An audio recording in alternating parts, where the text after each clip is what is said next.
చిన్నప్పుడు చేపట్టుకుని నేను ఉన్నానని ధైర్యం ఇచ్చారు. ఇప్పుడు అదే కూతురు కష్టమని వస్తే అవమానంగా చూస్తున్నారు.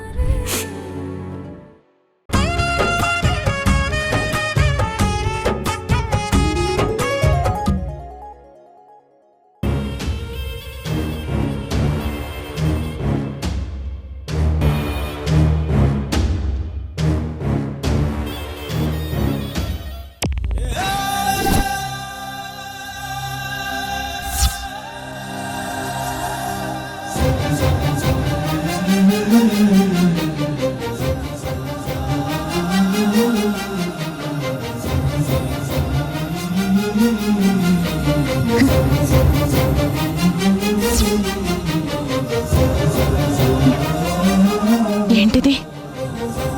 నా కూతురు పేరుండాల్సిన చోట ఆ భవానీ పేరు కనిపిస్తోంది. పదే పదే ఆ భవానీ గురించి ఆలోచించటం వల్ల ఎక్కడ చూసినా దాని పేరే కనిపిస్తున్నట్టుంది.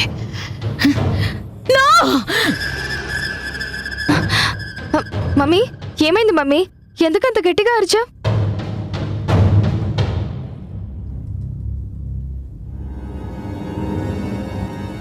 ఏమైంది మమ్మీ? వెడ్డింగ్ కార్డ్ నచ్చలేదా? అలా పడేసేవేంటి? అదేం కాదు ఐశ్వర్య, చేతి మీద బల్లి పడిందనుకుంటా, అందుకే సడన్ గా అలా అరిచేశాను. ఓ అవునా? ఐశ్వర్య, ఒక్కసారి ఆ శుభలేఖ ఓపెన్ చేసి చూడు.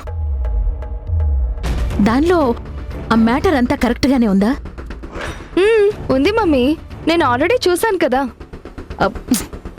ఇప్పుడు చూడు ఐశ్వర్య.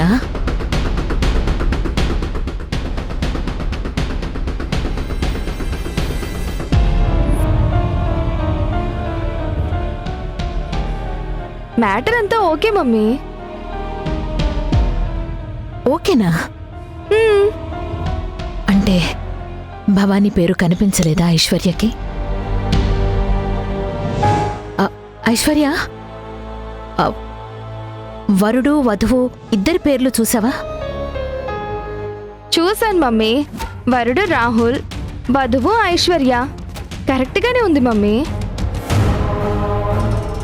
కరెక్ట్గానే ఉందా? అబ్బా, ఏమైంది మమ్మీ? ఏమైనా ప్రాబ్లమా? ఏం లేదు ఐశ్వర్య, నువ్వెళ్ళు. Okay mummy.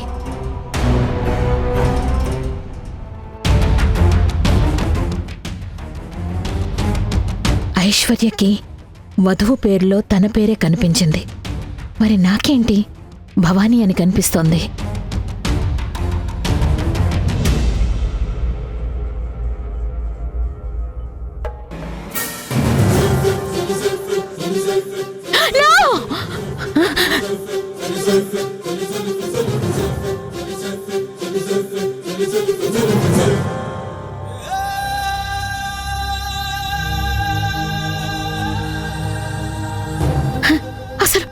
అసలేం జరుగుతోంది? నాకు మాత్రమే భవానీ అని ఎందుకు కనిపిస్తోంది? ఏదో ఏదో తప్పు జరగబోతోంది. జరగకూడదు, ఏ తప్పు జరగకూడదు. అసలు ఈ భవానీ ప్రాణాలతోనే ఉండకూడదు.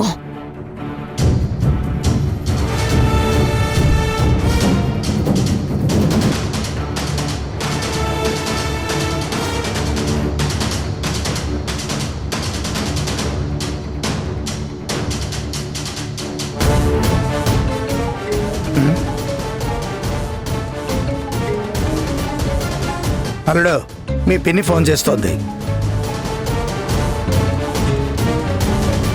చెప్పండమ్మా. ఏమైంది సీను? ఆ భవానీని చంపావా లేదా? ఇంకా లేదమ్మా.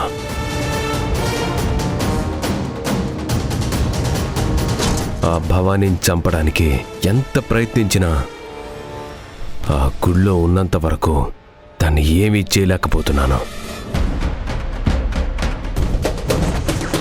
ఆ అమ్మోరు కవచంలా భవానీని కాపాడుతూనే ఉంది.